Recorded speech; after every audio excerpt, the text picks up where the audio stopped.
भारत माता की, भारत माता की।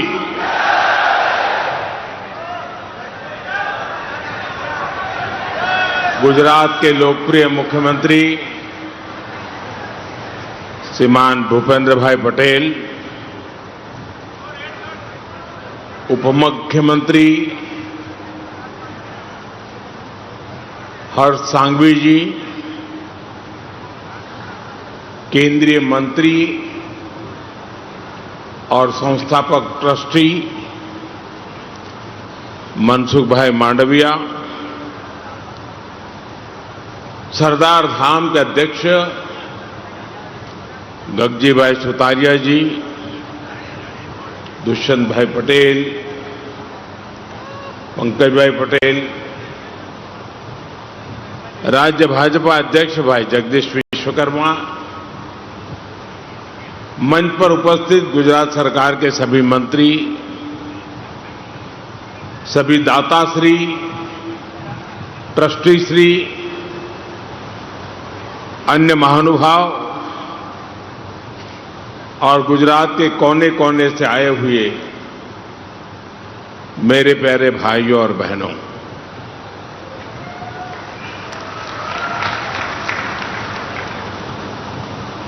आज का ये दिन किसी पुण्य पर्व से कम नहीं है।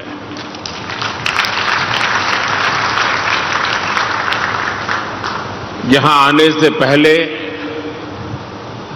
मैं सोमनाथ मंदिर में था। सोमनाथ मंदिर की प्राण प्रतिष्ठा के 75 वर्ष पूर्ण हुए हैं। सोमनाथ मंदिर की पुनर्स्थापना, ये सपना सरदार पटेल के संकल्प से ही पूरा हुआ था।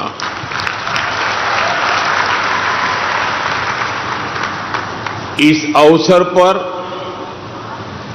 प्रभास पाटन में सोमनाथ अमृत महोत्सव मनाया जा रहा है और उसी दिन यहां बड़ोदरा में सरदार धाम से जुड़े एक अत्यंत महत्वपूर्ण प्रोजेक्ट का लोकार्पण और शिलान्यास भी हो रहा है। डॉक्टर दुष्यंत और दक्षा पटेल कॉम्प्लेक्स का लोकार्पण, शिक्षण सहाय योजना का शुभारंभ, नई परियोजनाओं का भूमि पूजन, ये सभी कार्य भविष्य में राष्ट्र निर्माण के प्रभावी प्रकल्प साबित होंगे। एक तरह से ये संस्थान युवाओं के लिए भविष्य के कैरियर के लॉन्चिंग पैड का काम करेंगे। मैं आप सभी को, समाज के सभी लोगों को इस पुण्य कार्य के लिए बहुत बहुत बधाई देता हूं। साथियों, आज आपके बीच आया हूं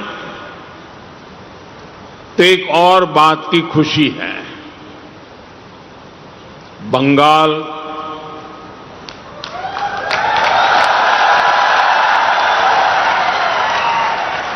असम और पुडुचेरी के नतीजों ने पूरे देश में ही उत्साह का माहौल बना दिया है और उसके साथ साथ आप सबने भी मिलकर एक इतिहास बनाया है। गुजरात निकाय और पंचायत चुनावों के परिणाम भी बहुत शानदार रहे और इसकी भी चर्चा पूरे देश में हो रही है। साथियों, गुजरात के लोगों ने हमेशा राजनीतिक स्थिरता को महत्व दिया है। ये यहां के लोगों की राजनीतिक दूरदर्शिता है वो जानते हैं कि राजनीतिक स्थिरता का महात्म्य क्या होता है और जहां राजनीतिक स्थिरता होती है वहां अर्थव्यवस्था की गति और तेज हो जाती है। गुजरात ने ये बात बहुत पहले समझ ली थी। उसके परिणाम आज हमें गुजरात की ग्रोथ में भी दिख रहे हैं और एक के बाद एक चुनावी नतीजों में भी दिख रहे हैं। साथियों, आप सभी के बीच आना, आपके कार्यक्रमों का हिस्सा बनना मेरे लिए हमेशा ही बहुत सुखद होता है और लगता है घर में आया हूं।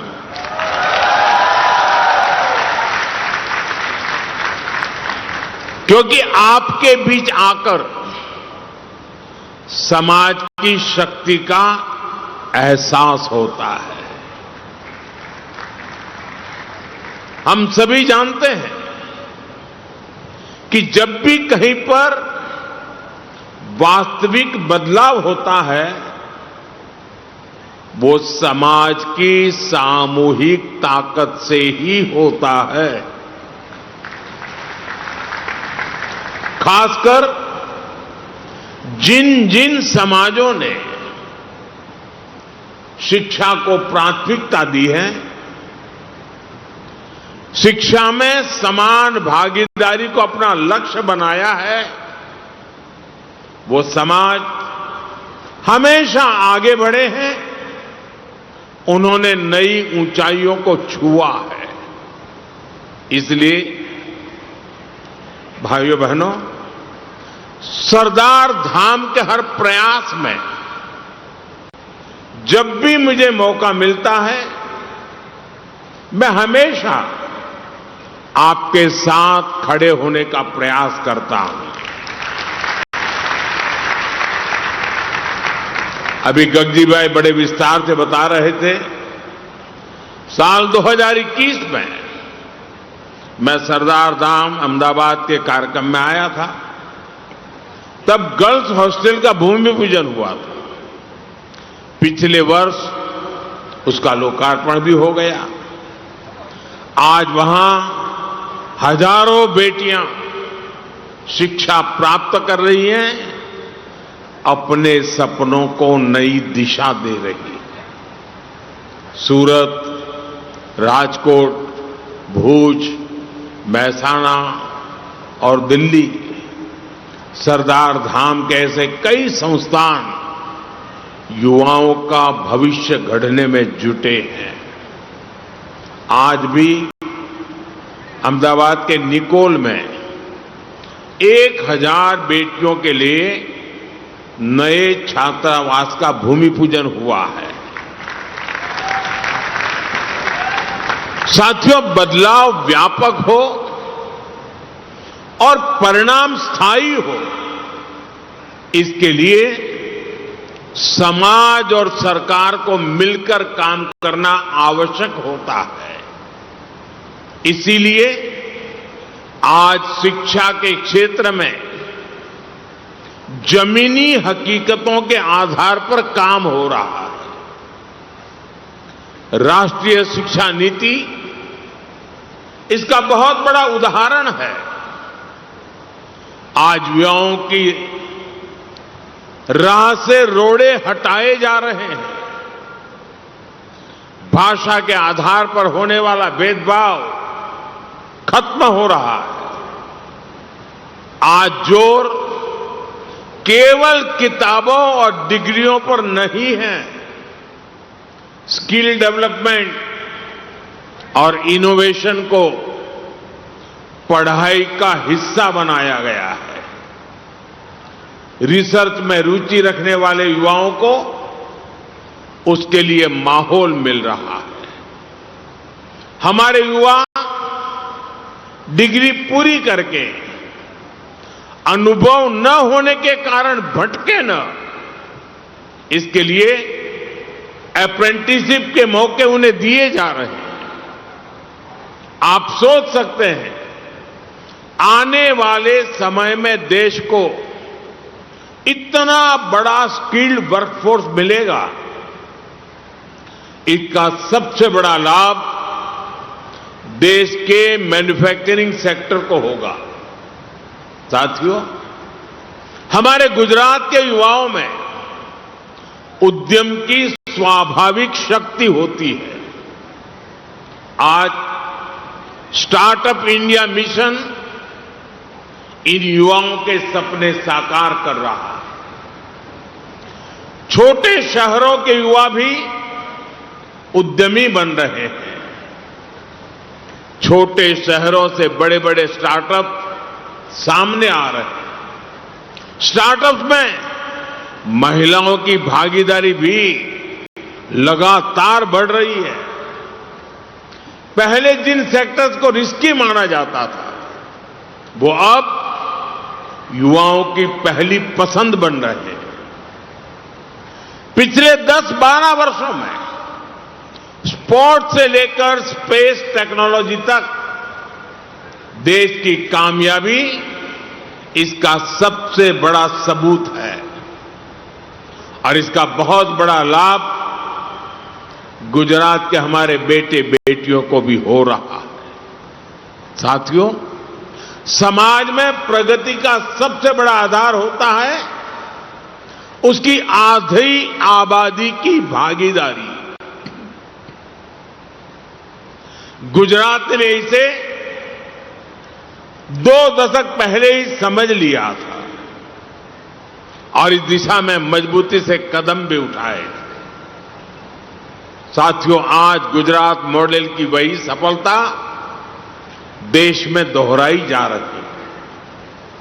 देश में करोड़ों महिलाओं के बैंक खाते खोले गए, शौचालय, नल से जल, गैस कनेक्शन की सुविधाएं दी गई। आज मुद्रा योजना के जरिए महिलाएं आत्मनिर्भर भी बन रही हैं। परिवार में महिलाएं स्वस्थ रहें, इसके लिए आयुष्मान भारत और मातृ वंदना जैसी योजनाएं कवच बनकर काम कर रही हैं।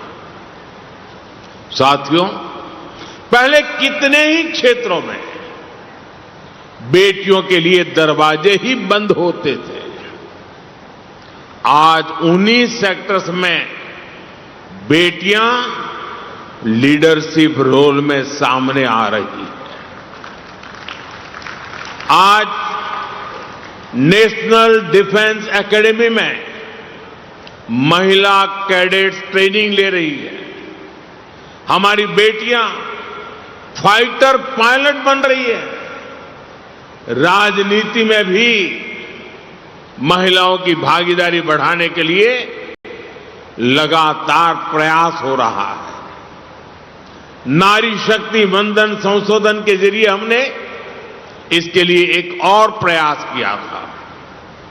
राजनीतिक कारणों से वो पास नहीं हो पाया, लेकिन मैं आपको आश्वस्त करूंगा, देश भर की महिलाओं को आश्वस्त करूंगा, हम इस दिशा में लगातार प्रयास करते रहेंगे।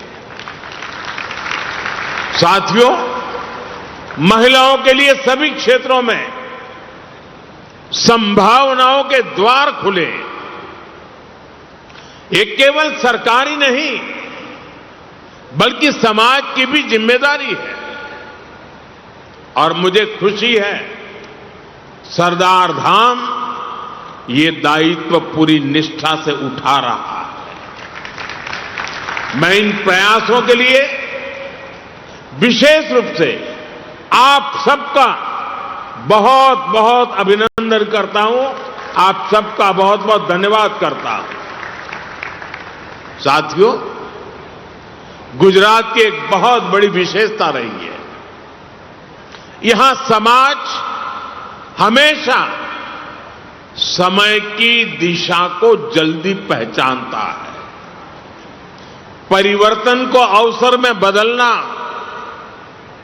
नई संभावनाओं को अपनाना और भविष्य की तैयारी समय रहते शुरू करना, ये गुजरात की कार्य संस्कृति का हिस्सा रहा है।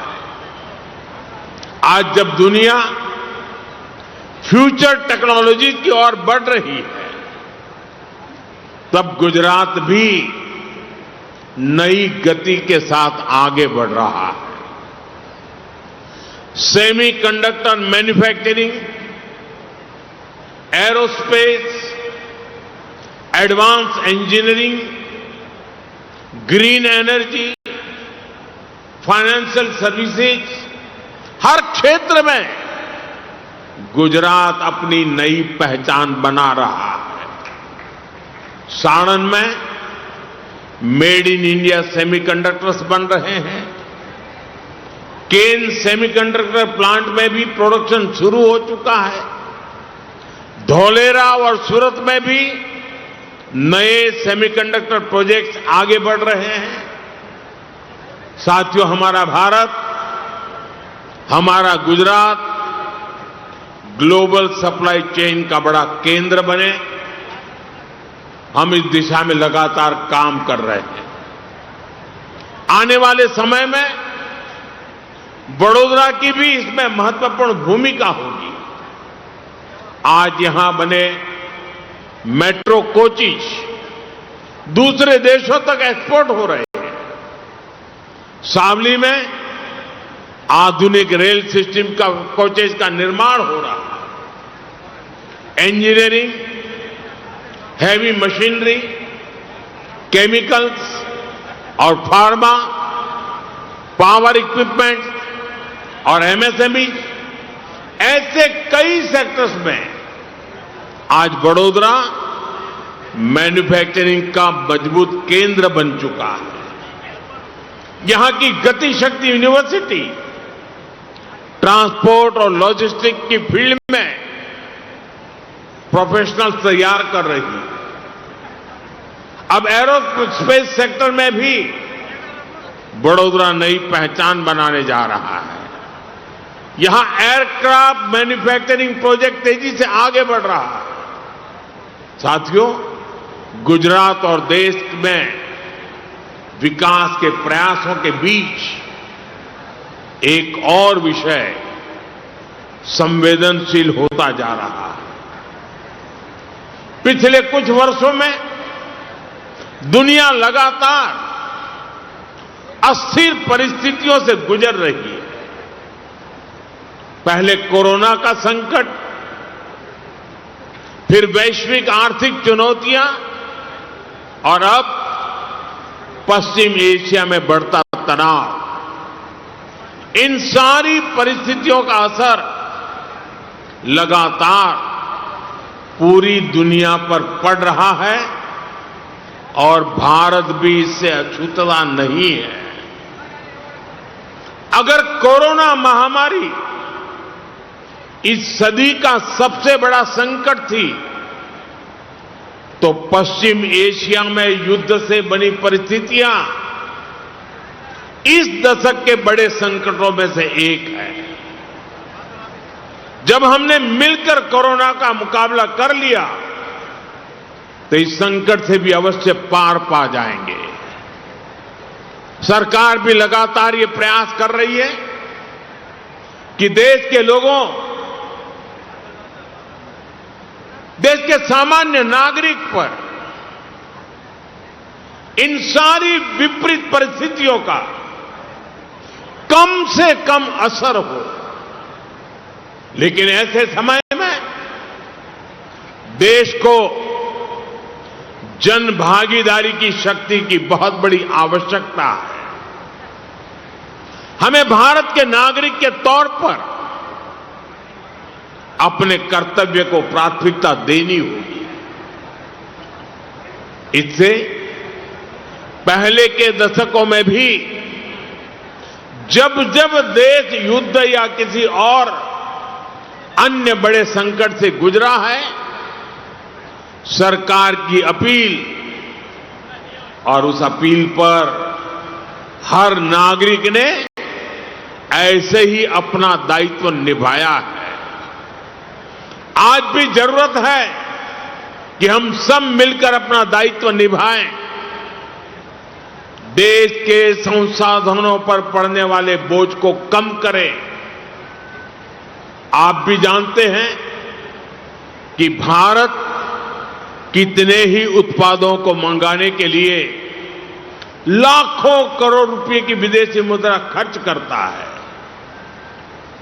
इसी समय विदेश से आने वाले उत्पादों की कीमतें भी आसमान छू रही है और सप्लाई चेन भी पूरी तरह तहस नहस हो चुकी है। और इसलिए देश पर यह दोहरा संकट है। जैसे बूंद बूंद से घड़ा भरता है, वैसे ही हमें हर छोटे बड़े प्रयास से ऐसे उत्पादों का उपयोग कम करना है जो विदेश से आते हैं, और ऐसे व्यक्तिगत कामों से भी बचना है जिसमें विदेशी मुद्रा खर्च होती हो। साथियों, भारत के इंपोर्ट का बहुत बड़ा हिस्सा क्रूड ऑयल है, और दुर्भाग्य से जिस क्षेत्र से दुनिया के बड़े हिस्से को तेल मिलता है, आज वही क्षेत्र संघर्ष और युद्ध की स्थिति में उलझा हुआ है। और इसलिए जब तक हालात सामान्य नहीं होते, हम सबको मिलकर छोटे छोटे संकल्प लेने होंगे। मैंने कल कर्नाटका और तेलंगाना में भी इस बारे में चर्चा की है। मैं आज गुजरात में भी अपने आग्रहों पर फिर से जोर दे रहा हूं, और आप पर तो मेरा ज्यादा हक है, इसलिए जरा हक से कहने वाला।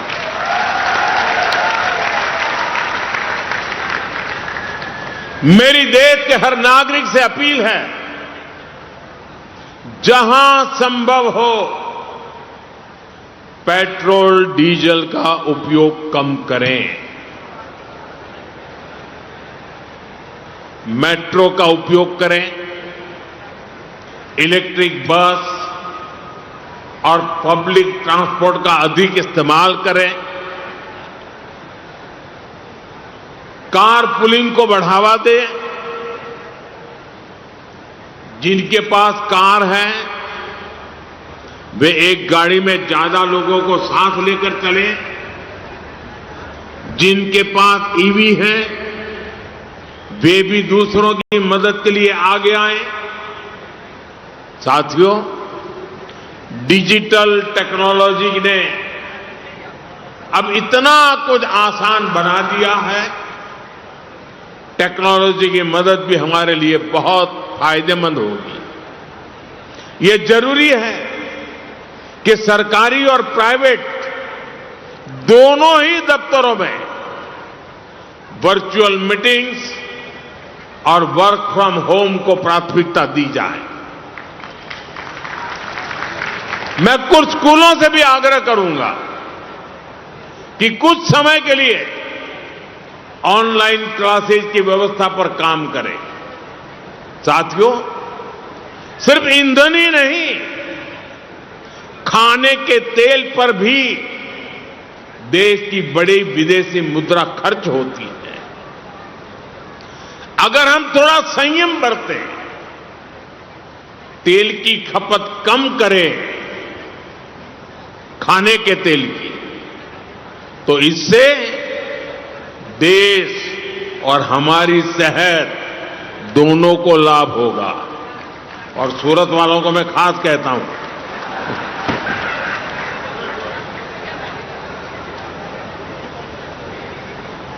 इसी तरह मैं आज समाज के सभी भाई बहनों से, मैं आपके परिवार का सदस्य हूं इसलिए आग्रह से कहता हूं, और इसमें तो आपको आगे आकर के मेरी मदद करनी पड़ेगी।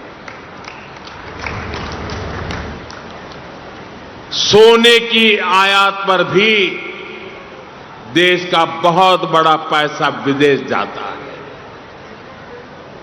मैं आप सबसे, देशवासियों से आग्रह करूंगा कि जब तक हालात सामान्य न हो, हम सोने की खरीद को टालें। गोल्ड की जरूरत नहीं है।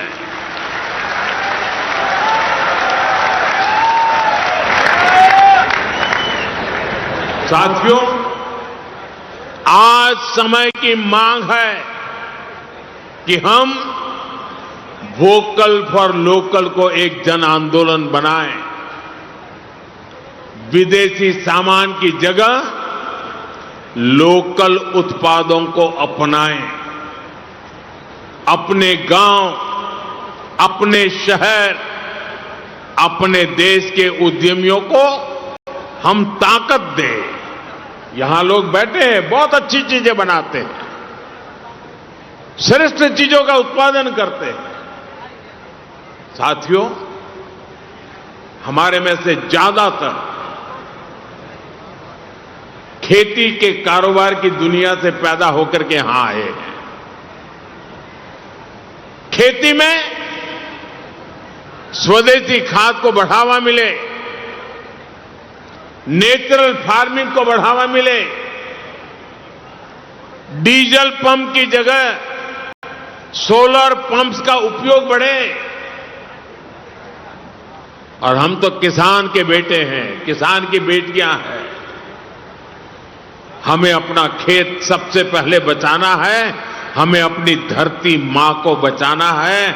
हमें केमिकल फर्टिलाइजरों से अपनी धरती मां को मारना नहीं चाहिए। हमारे खेत को बचाना है, हमारी धरती मां को बचाना है। और इसलिए मैं आप सबसे आग्रह करूंगा कि आप अपने गांव में हर किसान भाई बहन को केमिकल फर्टिलाइजर से मुक्ति का रास्ता बताइए, नेचुरल फार्मिंग की तरफ ले जाइए। साथियों, एक और भी अहम विषय, और वो भी आप में से बहुतों को लागू होता है, बुरा मत मानना, फैशन हो गई है। जैसे ही वैकेशन हुआ, बच्चों के हाथ में विदेश की टिकट पकड़ा देते हैं। विदेश में जाके वैकेशन कर रहे हैं। गर्मी की छुट्टियां आ रही हैं, आजकल विदेश घूमने, वहां पर डेस्टिनेशन वेडिंग, ये मैं यहां से बहुत से लोग हैं, अब मुझे निमंत्रण नहीं भेजते, पहले भेजते थे क्योंकि विदेश में ही शादी करते थे, अब बंद कर रहे हैं।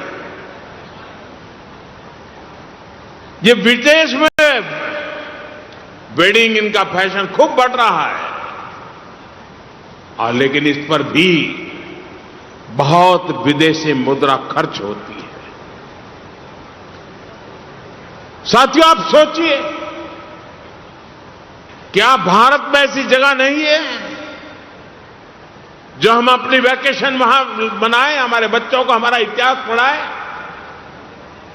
हम अपने स्थानों पर गर्व करें। और जरूरी है कि भारत में ही अपनी वैकेशन मनाएं। और वेडिंग के लिए भी मैं नहीं मानता हूं कि भारत से अधिक कोई अच्छी पवित्र जगह हो सकती है हमारे लिए।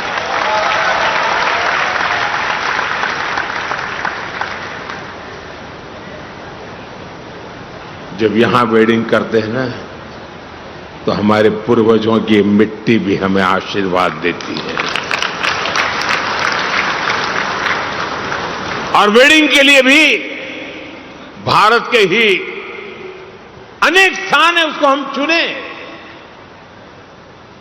हमारे गुजरात में तो वैसे भी एक से बढ़कर एक स्थान है। और मैं तो आप सब पाटीदार भाइयों को तो कहूंगा, आपको तो अब शादी स्टैच्यू ऑफ यूनिटी वहीं पर जाके करनी चाहिए। आपकी हर शादी में सरदार साहब खुद आशीर्वाद देने के लिए मौजूद रहेंगे। और वहीं पर आपने, जैसे हरिद्वार ऋषिकेश में आप शांति के लिए जगह बना रहे हैं ना, वैसे ही आप स्टैच्यू ऑफ यूनिटी में शादी के लिए जगह बना दीजिए। मैं पंकज भाई को कहूंगा उसके लिए भी कुछ करें।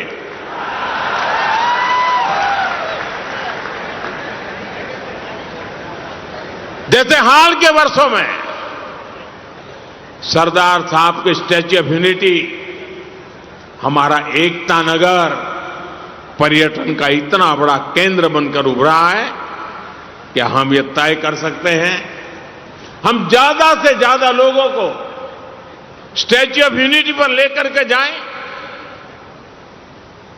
विदेशों में हमारे बहुत लोग रहते हैं, मैं उनको कहता हूं कि आपका दायित्व है कम से कम 5 विदेशी परिवारों को भारत देखने के लिए लेकर के आइए। आप देश विदेश में हमारे संपर्क का कोई भी परिवार जो स्टैच्यू ऑफ यूनिटी नहीं गया है ना, उसको वहां ले जाने के लिए प्रेरित करें। हम उसे कम से कम एक ट्रिप के लिए मोटिवेट करें। डेस्टिनेशन वेडिंग के लिए भी एकता नगर एक बहुत शानदार विकल्प हो सकता है। स्टैच्यू ऑफ यूनिटी में इतनी शानदार व्यवस्थाएं और गर्व है, दुनिया का सबसे ऊंचा स्टैच्यू, वो भी सरदार वल्लभ भाई पटेल का।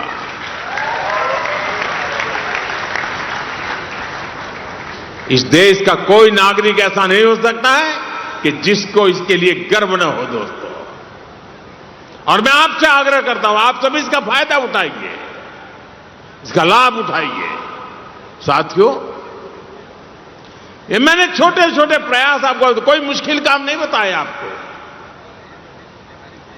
लेकिन आप मान के चलिए, ये छोटे प्रयास भले लगते सकते हो, लेकिन छोटे प्रयास भी जब 140 करोड़ लोग एक साथ संकल्प लेते हैं, 140 करोड़ लोग एक कदम आगे बढ़ते हैं इस दिशा में, 140 करोड़ कदम देश आगे बढ़ता है। तो वही छोटे प्रयास राष्ट्र की सबसे बड़ी ताकत बन जाते हैं। और इसलिए फिर एक बार हमें एकजुट होना होगा ताकि ये संकट किसी भी तरह हमारी प्रगति को, हमारे विकास को प्रभावित न करे। मुझे विश्वास है हम सब साथ मिलकर इन संकल्पों को पूरा करेंगे और देश को मजबूती देंगे। અને બીજી વાત એક ગગજીબેન મારે કરવી છે।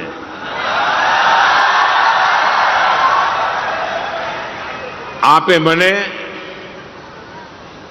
સરદાર ગૌરવ રત્નથી સન્માનિત કર્યો।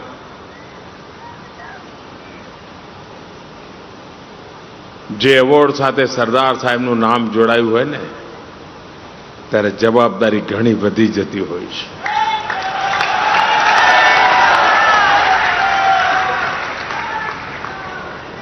એટલે એક પ્રકારે ગગજીભાઈએ બહુ ચાલાકીપૂર્વક આજે મને બાંધી દીધો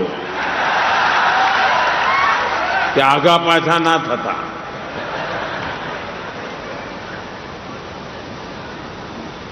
અને કદાચ મારા નસીબમાં લખાયેલું છે કે સરદાર સાહેબના જેટલે જે સપના હતા ને, એમણે શરૂ કરેલા જેટલા કામો હતા ને, એ બધા પૂરા કરવાનું મારા જ નસીબમાં આવ્યું છે।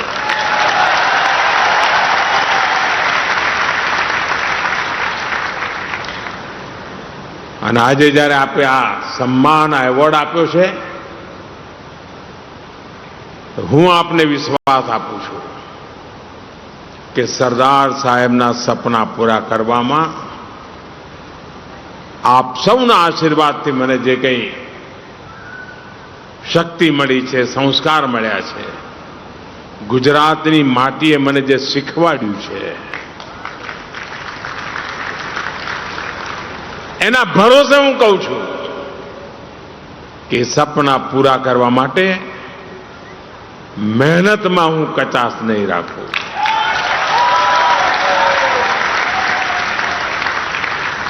અને મારા સ્વભાવને ગુજરાત ભલી ભાંતિ જાણે છે. પાછા વળવાનું મન ફાવતું નથી.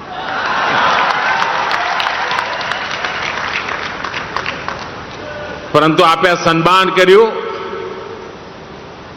એ મારા માટે બહુ મોટી બાબત છે. એક વાર મેં એક પ્રસંગ વાંચ્યો હતો કે જનરલ કરિયપ્પા એમના ગામમાં એમના સન્માનનો કાર્યક્રમ થવાનો હતો. તો અત્યંત આનંદિત હતા.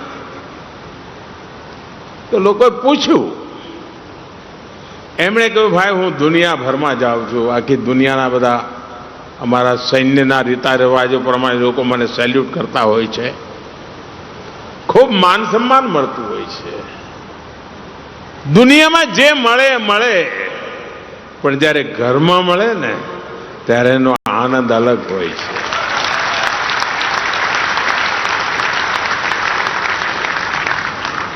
ભારતના પ્રધાનમંત્રીનું દુનિયામાં સન્માન થઈ રહ્યું છે, કારણ ભારત સામર્થ્યવાન થઈ રહ્યું છે.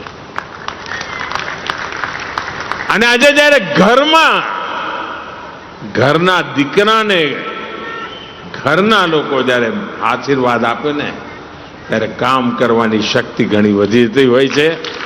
મારે માટે મારા પરિવારજનોએ આપે સૌએ આ સરદાર રત્નરૂપી જે આશીર્વાદ આપ્યા છે એ બદલ હું આપનો ખૂબ ખૂબ આભારી છું અને આ ઋણનો સ્વીકાર કરું છું.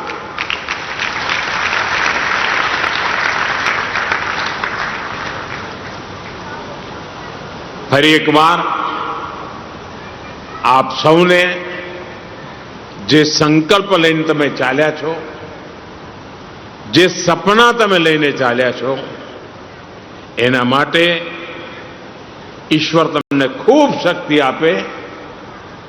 સરદાર સાહેબના આશીર્વાદ નિરંતર આપના ઉપર બન્યા રહે અને પંકજભાઈ જેવા સાથીઓ તમને મળતા રહે.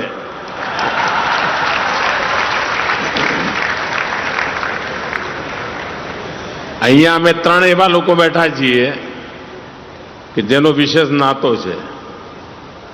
એક પંકજભાઈ, બીજા નરહરી અમીન, અમે બધા નવનિર્માણની ઓલાદો છીએ.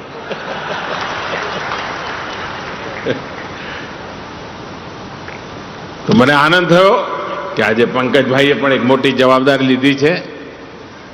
આપ સૌનો ખૂબ ખૂબ આભાર. જય સરદાર.